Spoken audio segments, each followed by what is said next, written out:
Samozrejme, že existuje a dokonca má aj veľa nových modelov. Napríklad úplne nový Jeep Grand Cherokee modelového roku 2014.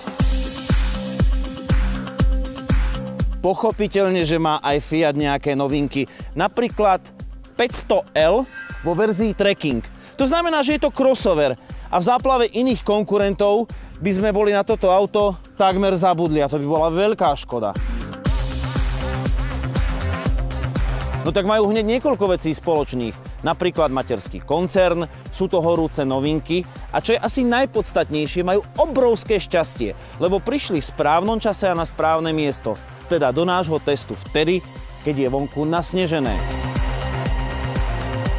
Mal som taký tajný plán, že zoberiem Jeep Grand Cherokee na suchý asfalt do kontroverzného losieho testu, ale sneh ho vyslobodil.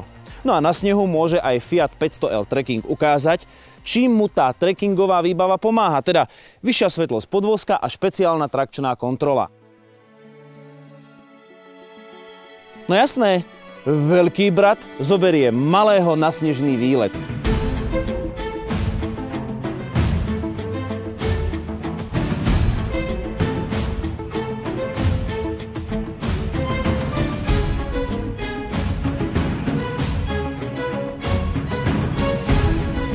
Ale no tak mal by stíhať, pretože je to crossover a čaká nás iba zasnežená cesta. Je tu vonku 16 cm snehu. Zapínam si trakčnú kontrolu. Evidentne dáva väčší priestor motoru, nechať aj trošku pretočiť tie kolesá. Neškrtí auto hneď a samozrejme využíva pri brzďovaní jedného z dvoch kolies.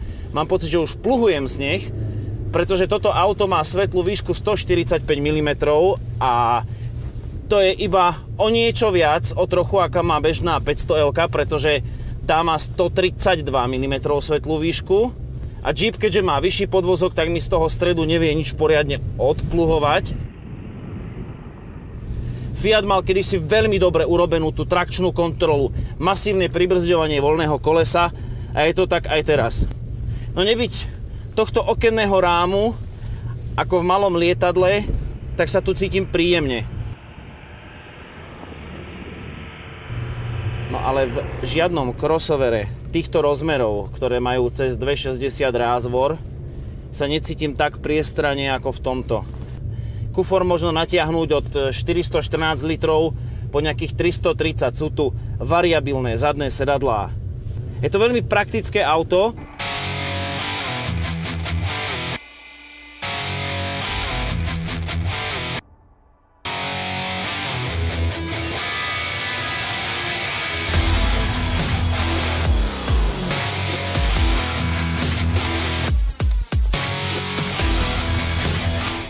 Jazdil som s týmto autom, na výber sme mali dve motorizácie, 0,9 dvojvalec a 1,6 diesel, ako vidno so štart stopom. Ináč z týchto dvoch motorov by som si vybral 1,6 dieselovú. Má 77 kW, 105 koní, čo je rovnako ako ten benzínový dvojvalec, ale toto sa mi zdá podľa mňa lepšia voľba. Pýtate sa, čo stojí 1,6 Mode Tijet? Po zľave niečo vyše 19 000 eur, ale je to tak trochu príplatkové auto. To znamená, že takéto môže stáť, škoda pomyslieť.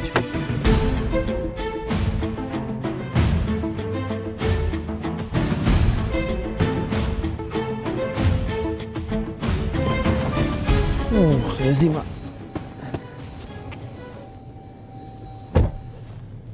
No, už to vôbec nie je surový Jeep.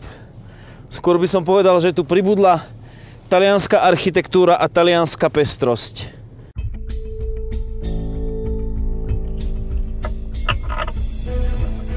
Vo videách po celom svete sa dozviete, aký je Jeep Grand Cherokee úžasný. Čo všetko dokáže tento displej, ako všetko si môžete toto tu ovládať. Ja s tou teplotou je to akože celkom vtipné, aj so silou ventilácie by to malo ísť, a prečo mi to nejde? Aha, už to ide. Predsa len tie dotyky nie sú tak 100%. Testujeme Overland, to znamená, že je tu nejaká predefinovaná výbava, máme tu nejaký pohon všetkých 4 kolies, aj s redukčnou prevodovkou.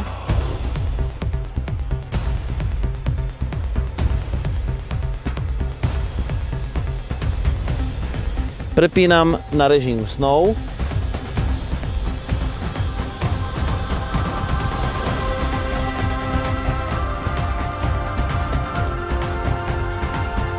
A teraz čo, tu nevidím? Je toto možné? Ten sa zakvačil za mňa. No tak bodaj by som vyšiel. Musím scúvať. No a toto. Čo je toto za páku voliča? Kým tu trafím spiatočku alebo parking.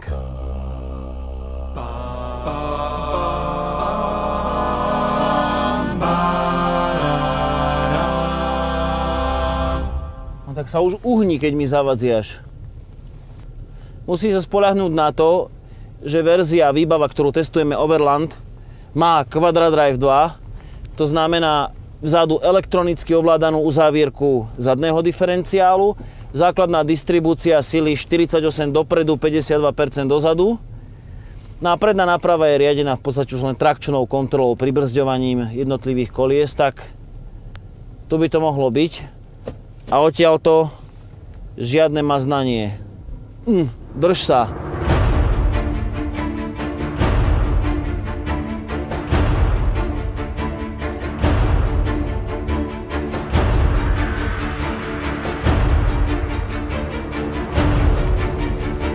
Teraz to na tejto šikmine nebude jednoduché.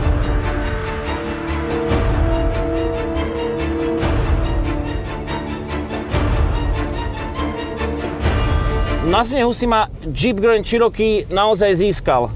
Až keď som prepol režim Snow, tak som zistil, ako krásne tá distribúcia sily dáva dozadu výkon.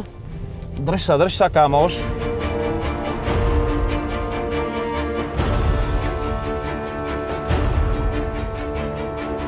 Testujeme výbavu Overland za 62 900 €, ktorá je podľa mňa zlatý stred ponuky a v našich zemepisných šírkach asi ten najpoužiteľnejší Grand Cherokee, pretože v Overlande máte redukčnú prevodovku, máte tu už vzduchové pruženie, výbava je ponúkaná s naftovým 6-valcom, ktorý dokáže pri výkone 184 kW, teda 250 koní, jazdiť aj pri spotrebe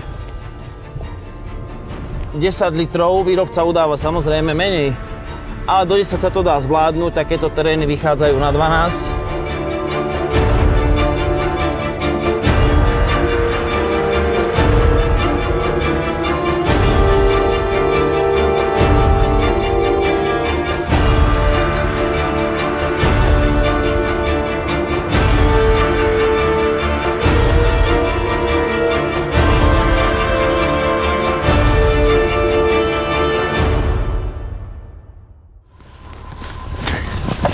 Tak, a odteraz každý za seba. Mladší brat nemôže byť na príťaž.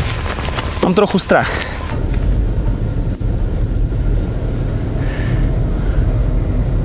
No snažím sa hlavne nedostať šikmo, aby sa mi kolesá čo najlepšie točili.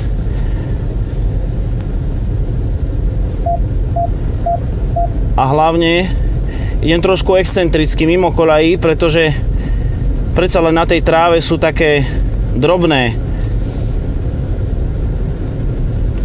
nerovnosti, ktoré ma môžu trošku podržať, pretože v tej kolaji je priamo tá tráva vyleštená.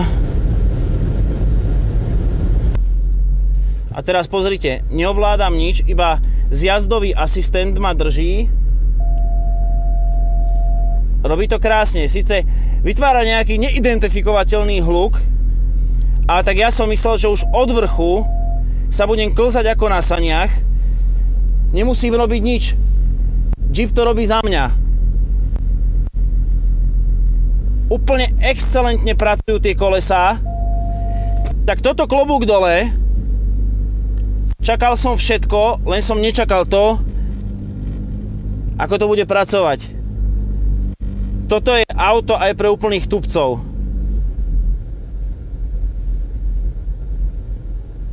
Excelentne to zvládol Grandík. Skôr než Neviem, ako to dopadne s 500L Trekking. Musím povedať, že oproti bežnej 500, ktorá je tvrdá ako štolverk a na tie naše cesty veľmi nepasuje, čo sa týka komfortu podvozka, táto 500L ma príjemne prekvapila na zimných cestách. Je taká tuhá, ako by to ani nebol Fiat. Zatiaľ počujem, ako sa mi zahryzávajú pneumatiky do toho snehu. Zatiaľ je to v poriadku. A vychádzam z toho, že čím menšiu nájazdovú rýchlosť mám na vrchu takéhoto kopca, tým mám väčšiu šancu. Už mi uteká trošku zadok. Vidíte, to je to. Je tu progresívny posilňovač riadenia, City režim, vôbec v tom riadení až teraz, no teraz je to lepšie. Ale tak progresívna tá brzda, že neviem ju presne dávkovať. Na Jeepe by bola tuhšia, no ale tam to robí auto samé za mňa. Ale zase toto je absolútne bez problémov, myslím si. Aha, zastavil som. Mám výhodu v tom, že je do riti. Snažím sa chytiť nejaký kontakt s tým ABS-kom. Tak, a teraz ručná, aby som nevletel do potoka. No, mali sme možnosť vidieť rozdiel v technike. Ten Fiat to je typický Talian, cigáň. Hore kopcom sa nechá ťahať, ale potom hádže lopatou do jamy. Ale nie, toto sú dvaja typickí súrodenci, starší a mladší brat. Nevyberali si, musia byť v jednej rodine, teda v koncerne Fiat. Ale každý sa musí s tým popasovať. A viete, čo je na tom najkrajšie? Že sú Vianoce, že je štedrý deň. Držali pospolu, boli spolu na výlete a to je na nich najkrajšie. Každý má niečo do seba a takto to má byť. Bratia by mali byť na Vianoce spolu.